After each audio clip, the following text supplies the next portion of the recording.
Today's material is a fiery transcript dissecting the ideological divide between the so-called fake right, biblical right, through the lens of modern political commentary. The material makes a strong case for ideological consistency by highlighting hypocrisy. But let's see how we can strengthen this execution right away. Yeah, streamlining the initial hook and significantly reducing the early digressions will instantly amplify the impact of the core thesis. Right, because reading through the notes, the underlying argument here is incredibly potent. I mean, it really is. But as a listener, before you ever actually get to that argument, you're forced to sit through, well, just a ton of housekeeping. Oh, an excessive amount. You're talking about nearly 10 to 15 minutes of, audience greetings, reading off usernames in the live chat, shouting out the producer, Avi, and then detailing some technical issues with the audio setup. Right, the mic checks and all that. Exactly. It takes a full quarter of an hour before the creator finally reaches the actual core thesis about James Lindsay and this really terrifying realization of internal ideological rot.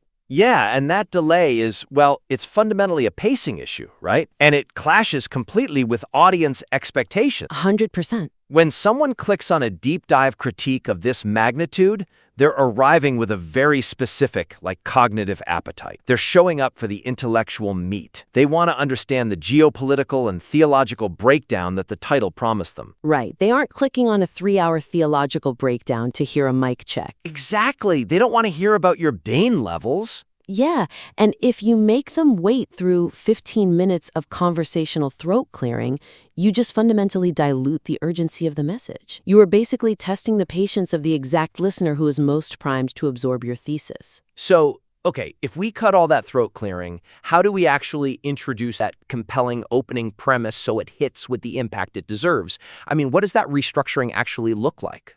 Well, you have to ruthlessly condense those housekeeping and conversational elements into just a brief, dedicated section, and you bring the main thesis right to the very front of the presentation. Okay. So, for concrete examples, the transcript currently features these extended shout-outs to community members, right? Like Rosie and Mama Bear and Avi the producer. Yeah, I saw those. Those are wonderful for community building. They really are. But move them to the final minutes of the show. You utilize them as a community building outro rather than an intro. Oh, that makes sense. So you reward the listener for making it through the journey. Exactly. And that frees you up to begin the actual presentation at second 0 with your strongest narrative. The creator has this incredibly engaging story about James Lindsay's 2024 press tour and the sudden realization that, my side could be as messed up as the other side. That's a phenomenal hook. It really is. It immediately establishes stakes. Yeah, it tells the listener, hey, we are about to look inward, and it might get really uncomfortable. Right. It sets the tone perfectly, and the thing is, you do not want to break that tone once it's set. Yeah. But later in the introduction, the creator starts breaking down Kim Iverson's definition of the word Jude, which is highly complex. But then they literally halt mid-sentence to address a chat comment about, looking weird on camera or having a touch of something. Yeah, I noticed that. It totally deflates the intellectual tension in the room. You're leaning in and suddenly you're talking about webcam light. Right. So the suggestion there is to group those interactions thematically. Save the chat Q&A for a designated segment between the major character studies, rather than pausing the main argument mid-sentence. Okay, that makes sense on paper, but could the evidence also support a different conclusion here? I mean, let me push back a bit, because the live stream format often inherently demands audience interaction to keep viewers engaged. The chat is alive, right? People are reacting in real time, so if we completely remove that spontaneity, do we lose the community feel that makes these streams so popular? That is a very fair point. And community building is obviously vital. But in a long-form ideological critique, the audience's primary engagement actually comes from the momentum of the argument itself. From the momentum. Okay, go on. Think of it like a courtroom opening statement. A lawyer wouldn't walk up to the jury box, wave to their family in the gallery for 10 minutes, complain about the microphone feedback, and then finally address the jury. Right. The jury would completely tune out. Exactly. In a deep dive stream, the community feel is actually strengthened when the audience feels respected enough to be led on a focused, profound journey together. The interaction should be a communal debrief, not a toll booth everyone has to sit at before the journey begins. Ah, A toll booth. I like that analogy. Okay, so once the structure is tightened, and we're moving fast, we really must examine how the message is delivered. Let's look closely at the section discussing the specific political commentators, where the tone shifts into, frankly, highly informal and meme-centric territory. Yeah, balancing the intense rhetorical passion with a more disciplined vocabulary will prevent the core arguments from being overshadowed by the delivery. Which is a huge risk here. It is. The weakness in this section is that the delivery relies heavily on ad hominem name-hauling. Right.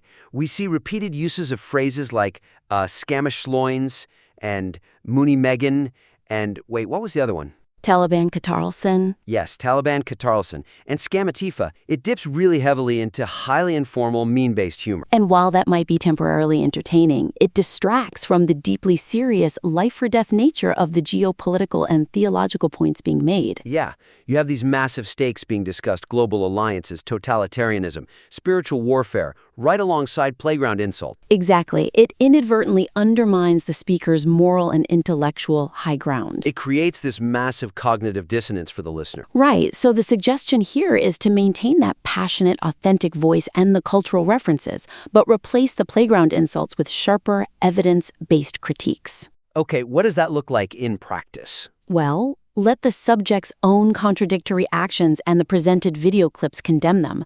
Maintain a tone of righteous, objective clarity. So, for concrete examples, instead of calling Tucker Carlson the Kremlin's little concubine, what's the move? The move is to focus strictly on the undeniable contrast between his claimed America First values and his on-air praise for Qatari and Russian infrastructure. You lay the two facts side by side. The contrast is utterly damning on its own. Right. Adding the insult actually acts as a pressure release valve for the tension you just built. You want the tension to sit there. Exactly. You want them to feel the discomfort of that hypocrisy. And when you move to breaking down Nick Fuentes, the transcript currently has this prolonged, mocking cookie analogy performance. Which plays right into his bizarre rhetorical game. It really does. So instead, omit that prolonged mocking performance entirely. Let the stark horror of his actual Holocaust denial quotes sit in the air. Wow, yeah. Just let them sit there and follow it up with a clinical, devastating theological teardown of why that specific ideology is inherently anti-biblical. So instead of repetitive nicknames like Scamtifa, you use precise descriptors. You call the ideological betrayal, a masterclass in gaslighting. Yes, precisely. Okay, I can see what you're going for here. But is there a risk that focusing solely on formalizing the vocabulary might overlook the specific demographic this creator is targeting? I mean, they clearly utilize irony and internet culture as a weapon. That's the native language of the modern digital political sphere. That is a fascinating tension. Right. Because if you strip away the meme humor, do you risk sounding too academic to reach the very people falling prey to this fake right ecosystem? I agree that's a risk. But I wonder if we fully considered the creator's own warnings within the text itself. The creator explicitly points out how Nick Fuentes uses irony and humor to seep ideas into culture. The transcript literally says the devil shows up as just joking. Oh, wait. So if you fight his irony with more irony, you're just validating his framework? You're playing by his rules. If the enemy's weapon is irony, your weapon must be a stark contrast. It must be absolute, unironic truth. Sincerity pierces that shield. Wow. By mirroring their chaotic, meme-centric delivery, you join them in the mud. By elevating the delivery to something clinical, you demand the listener take the subject as seriously as it warrants. Sincerity pierces the shield. That is incredibly powerful. Okay, so building on the idea of delivering absolute truth, let's shift to how all these distinct character studies tie back to the creator's overarching theological premise. So, a key theme running through this material seems to be the concept of replacement theology. But let's see how well it anchors the various segments together over the whole runtime. Yeah, continuously anchoring the individual character studies back to the foundational theological thesis will create a much more cohesive and devastating narrative. Because this is nearly 3 hours of content, right? Exactly. The weakness here is that the long, detailed breakdowns of figures like Tucker Carlson, Nick Fuentes, Megyn Kelly, and Candace Owens, they often drift into isolated, highly specific grievances. Yeah, it starts to feel like you're just watching a compilation video of takedowns. Right, and over the course of nearly 3 hours, the listener simply loses the vital connection between these individuals and the overarching concept of the fake right versus the Judeo-Christian ethos of the biblical right. So the forest gets completely lost in the trees of individual video clips. Exactly.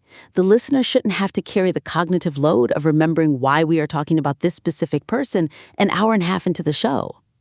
Yeah, that makes sense. So what is the suggestion to fix that structural drift? Implement explicit transitional summaries after analyzing each figure. Okay. Use these transitions to directly tie the subject's actions back to the definitions of the biblical right and the dangers of replacement theology that you established in the introduction. So essentially, spell out the connection every time we move from one person to the next. What does that sound like in practice, say, after the Megyn Kelly segment? So after the Megyn Kelly segment, you insert a synthesis statement, something like, this pandering for ratings is the exact opposite of the biblical right, which, as we established earlier, stands firm on Judeo-Christian values, regardless of financial incentive. You just draw a very clear, direct line right back to the thesis. Right. And following the Candace Owens breakdown, explicitly summarize how her reliance on the Hitler myth perfectly demonstrates the spiritual blindness and replacement theology that defines the fake right. Don't let the audience guess why she's included. Tell them. And when moving from Tucker Carlson to Nick Fuentes,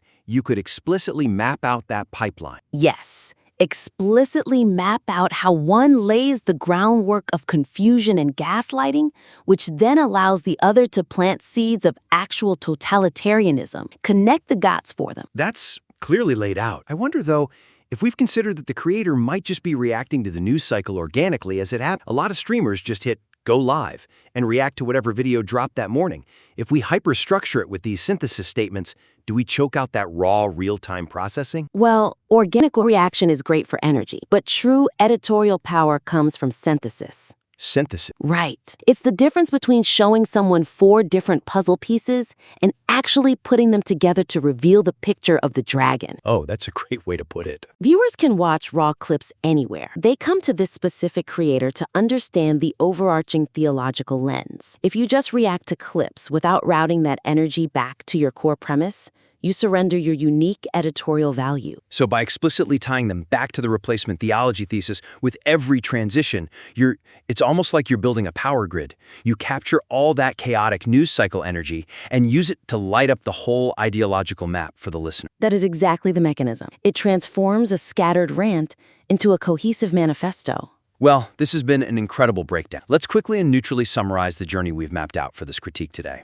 First, we talked about moving the main thesis to the very front by streamlining the structural housekeeping, putting those shout-outs at the end. Yep, get out of your own way. Second, elevating the tone by swapping name-calling and internet irony for clinical, evidence-based dismantling. Sincerity pierces the shield. And third, tightly weaving the overarching theological thesis, replacement theology, through every single character breakdown to maintain narrative focus over a 3-hour runtime. Absolutely. So, to the creator listening, apply these structural and tonal shifts to your next deep dive analysis. Keep the focus sharp, let the subject's own words condemn them, and make your arguments undeniable. And to everyone else, we warmly invite you to submit your next piece of work back to the show for another critique. Until next time, keep writing and keep refining.